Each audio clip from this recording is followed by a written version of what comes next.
नमस्कार दोस्तों, आप लोग को स्वागत है अपना YouTube चैनल जीत तन लेक्चर्स में।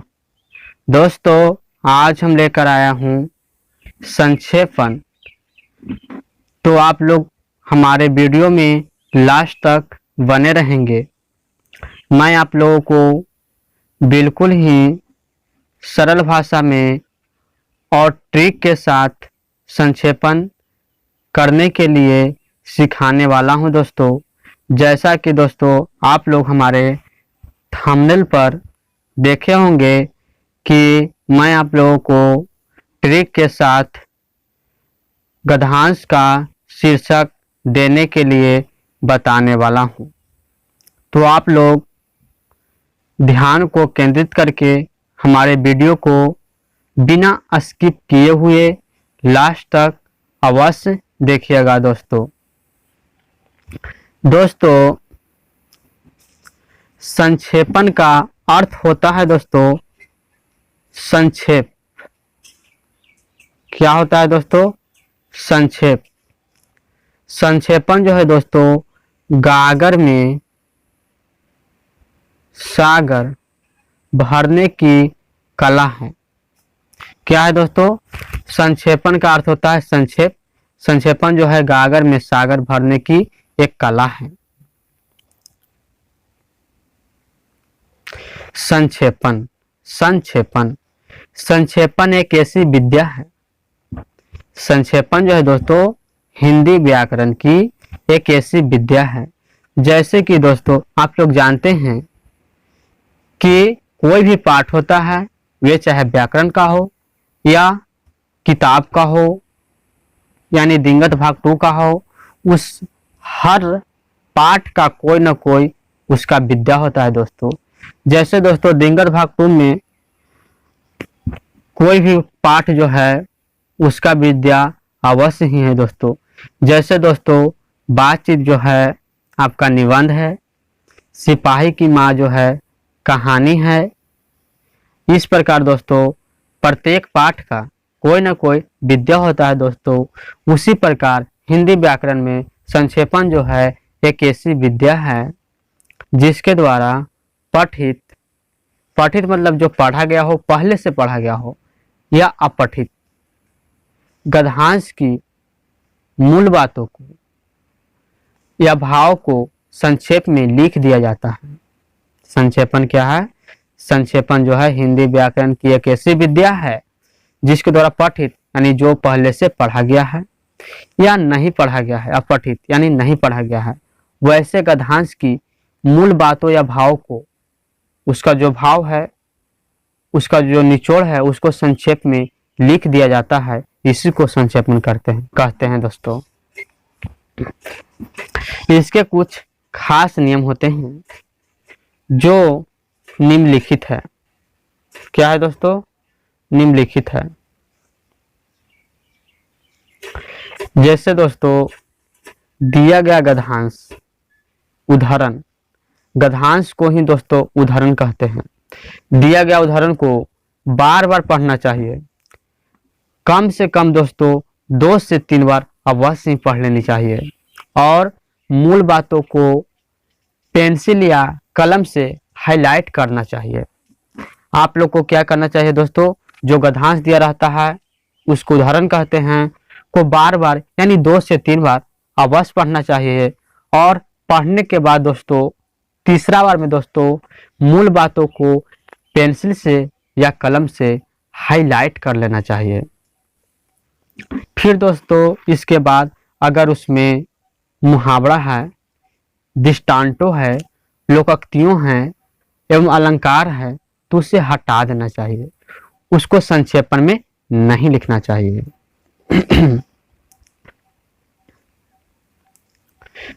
जो गद्यांश दिया रहता है उसके कुल शब्दों की गिनती कर लेना चाहिए।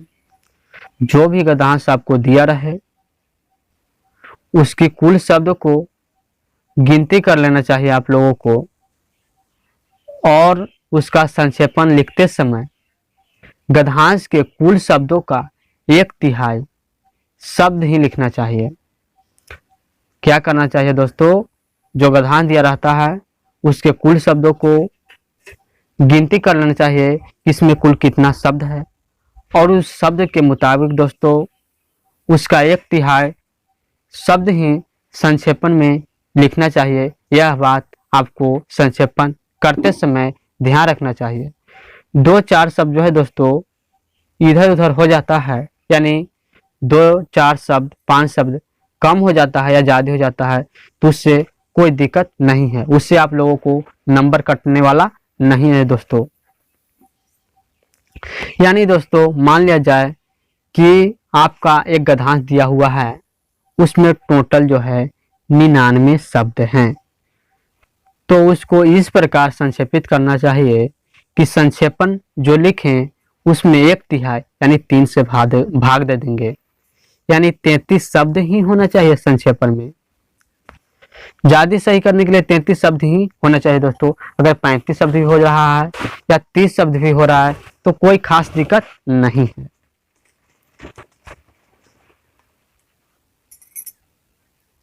संक्षेपण में जो है दोस्तों मैं की जगह वह का प्रयोग करना चाहिए। क्या करना चाहिए? मैं की जगह वह का प्रयोग करना चाहिए। यानी दोस्तों उत्तम पुरुष की जगह अन्य पुरुष का प्रयोग करना चाहिए, तो ज्यादा अच्छा होता है दोस्तों। संक्षेपित गद्यांश को कोई सटीक शीर्षक देना चाहिए। गद्यांश को पढ़ते समय दोस्तों ध्यान रखना चाहिए कि इसका शीर्षक क्या होगा। कोई सटीक ऐसा शीर्षक एकदम उस गद्यांश से मिलता जुलता हो, उस गद्यांश को, यानी दोस्तों एक शब्द ऐसा दे दें जिससे उस गद्यांश के सारे अर्थ प्रकट हो जाए। अंत में मूल गद्यांश एवं संक्षेपित गद्यांश की शब्द संख्या को भी दर्शाना चाहिए। जब संक्षेपित शीर्षक देने के बाद दोस्तों संक्षेपित शब्द लिखना चाहिए और उसके नीचे, उसके जस्ट नीचे लिखना चाहिए कि कुल शब्द कितना था और फिर संक्षेपित शब्द कितना हुआ, ये लिख देना चाहिए दोस्तों। और संक्षेपण करते वक्त दोस्तों निम्नलिखित गुणों का समावेश अवश्य करना चाहिए। ये सब बात पर अवश्य ध्यान देना चाहिए। ये बात है दोस्तों कि आपकी जो संक्षेपण है उसमें स्पष्टता होना चाहिए, सरलता होना चाहिए, शुद्धता होना चाहिए और क्रमबद्धता होना चाहिए। स्पष्टता और शुद्धता अवश्य होनी चाहिए दोस्तों। संक्षेपण में जो नंबर दिया जाता है दोस्तों, वे जो है 1 नंबर दिया जाता है शीर्षक से, और 3 नंबर जो है दोस्तों यही सबसे दिया जाता है दोस्तों, स्पष्टता से, भाषीय सरलता से, शुद्धता से, क्रमबद्धता से, ये सबको मिलाकर 3 नंबर दिया जाता है। इस प्रकार टोटल 4 अंक दिया जाता है दोस्तों। आप चलते हैं दोस्तों संक्षेपण की ओर। एक प्रैक्टिस के लिए मैं आप लोगों के लिए लाया हूं एक संक्षेपण दोस्तों।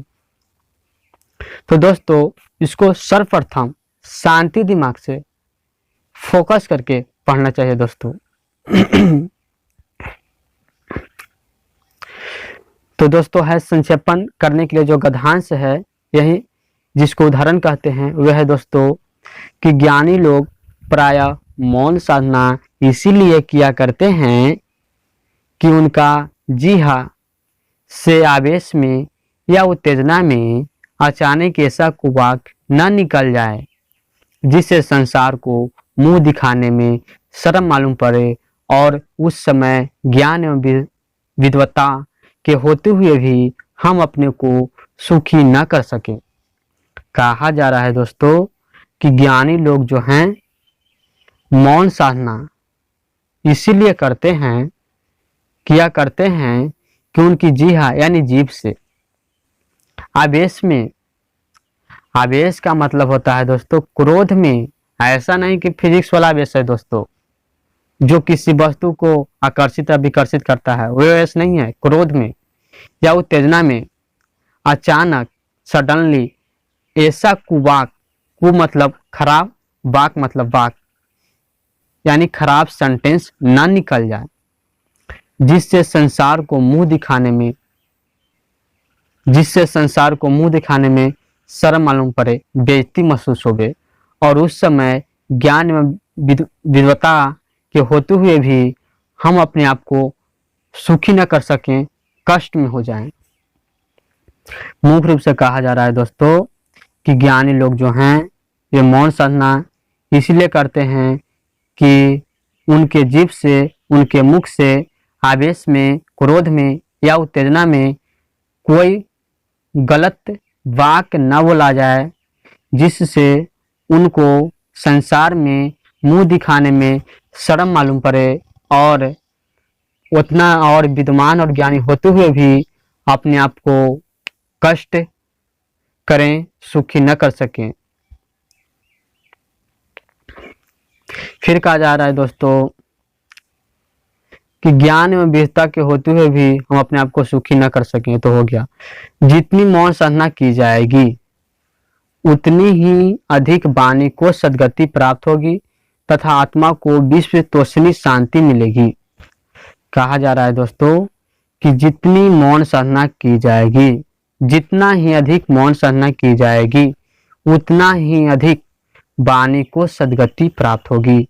सद्गति मतलब होता है दोस्तों अच्छा हालात, मुक्ति, यानी जो वाणी है उसको मुक्ति प्राप्त होगी, मुक्ति मिलेगी एवं आत्मा को विश्व तोषणी शांति मिलेगी। कैसा शांति मिलेगी? विश्व तोषणी शांति मिलेंगी दोस्तों। यह जो है दोस्तों मान लिया जाए न्यूटन के थर्ड लॉ है, प्रत्येक क्रिया के बराबर विपरीत प्रक्रिया, यानी जितनी मौन साधना अधिक किया जाएगा उतना ही अधिक वाणी को मुक्ति मिलेगा, सद्गति मिलेगा। भारत के ऋषि मुनि निर्जन विपिन में वर्षों तक मौन साधना करके आत्मा के दृढ़ चरित्र तथा जिहा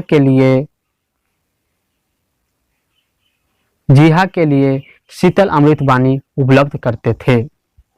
हमारे जो भारतवर्ष जो प्राचीन में विश्व गुरु कहा जाता था, वहाँ के ऋषि मुनि निर्जन विपिन वर्षों तक मौन साधना करके आत्मा को दृढ़ चरित्र, अच्छा जटिल चरित्र और जीव के लिए शीतल अमृत वाणी, कैसा वाणी? अमृत वाणी उपलब्ध करते थे भारत के ऋषि मुनि।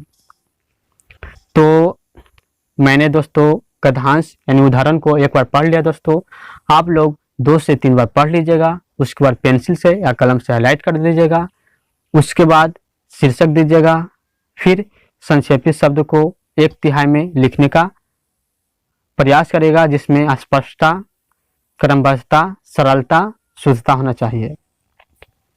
तो दोस्तों इसका जो शीर्षक होगा दोस्तों वे देखिए, ज्ञानी लोग मौन साधना इसलिए किया करते हैं क्योंकि आवेश में या उत्तेजना में अचानक के शक वक्त न निकल जाए। इस प्रकार सोच समझ के इसका जो शीर्षक मैंने दिया है जो होगा दोस्तों वे होगा मौन साधना की महत्ता। मौन साधना की महत्ता यानी मौन साधना से उसकी क्या महानता है, उससे क्या लाभ है, उसके बारे में बताया गया है दोस्तों। इतना ही शब्द में ये जो पूरा गद्यांश है उसका अर्थ छिपा हुआ है दोस्तों। तो इस प्रकार आप लोग वाक्य को, गद्यांश को अच्छी तरह से पढ़ते वक्त एक गद्यांश दिमाग में रखना है दोस्तों, हटा लेना है दोस्तों और उसको शीर्षक करके उस जो शीर्षक आप जो दिमाग में टहले रहेंगे दोस्तों उसको लिख देना है दोस्तों। उसके बाद संक्षेपित शब्द को लिखना है दोस्तों। जैसे मैंने लिखा है, इसका शीर्षक दिया है मौन साधना की महत्ता। संक्षेपण किए हैं, मौन रहना एक साधना है। मौन रहना क्या है दोस्तों? एक साधना है। इसके माध्यम से हम जीवन की कई व्यवहारगत समस्याओं से सहज ही बच सकते हैं। मौन रहना जो है एक साधना है, इसके माध्यम से हम जीवन की कई व्यवहारगत समस्याओं से, जो हमारे जीवन में व्यवहार करने लायक समस्या आता है उससे सहज ही यानी आसानी पूर्वक से हम बच सकते हैं। किससे? वे मौन साधना से। इसीलिए मैंने शीर्षक दिया मौन साधना की महत्ता। यही मतलब हम जो थंबनेल पर दिए थे ट्रिक से बताने वाला हूँ शीर्षक, तो वे यही ट्रिक हुआ दोस्तों कि गद्यांश को अच्छी तरह से उसके जो निचोड़ है उसको समझना चाहिए और उसके अनुसार अपने आप मन में एक शीर्षक बैठा लेना चाहिए दोस्तों। तो मौन साधना जो है जीवन के कई व्यवहारगत समस्याओं से हम सहज ही आसानी पूर्वक बच सकते हैं। इसीलिए मैंने शीर्षक दिया मौन साधना की महत्ता, और प्रसन्न जीवन बिता सकते हैं, खुशी पूर्वक जीवन बिता सकते हैं। तो दोस्तों यही था संक्षेपण किसे कहते हैं, संक्षेपण कैसे किया जाता है, और संक्षेपण में जो शीर्षक होता है उसको कैसे दिया जाता है। तो मैं आशा करता हूं कि आप लोगों को यह वीडियो अच्छा लगा होगा। आप लोग अब संक्षेपण करने में आप लोगों को कोई परेशानी, कोई दिक्कत नहीं होगा, तथा आप लोग बोर्ड एग्जाम में संक्षेपण को अच्छी तरह से बना सकते हैं। बनाकर अपने मार्कशीट पर नंबर की शोभा बढ़ा सकते हैं, 4 नंबर ऐड कर सकते हैं दोस्तों। तो दोस्तों हमारे चैनल को लाइक, सब्सक्राइब एंड शेयर करना नहीं भूलिएगा दोस्तों। मेरा चैनल है दोस्तों जितन लेक्चर्स। थैंक्स फॉर वेटिंग दोस्तों, धन्यवाद।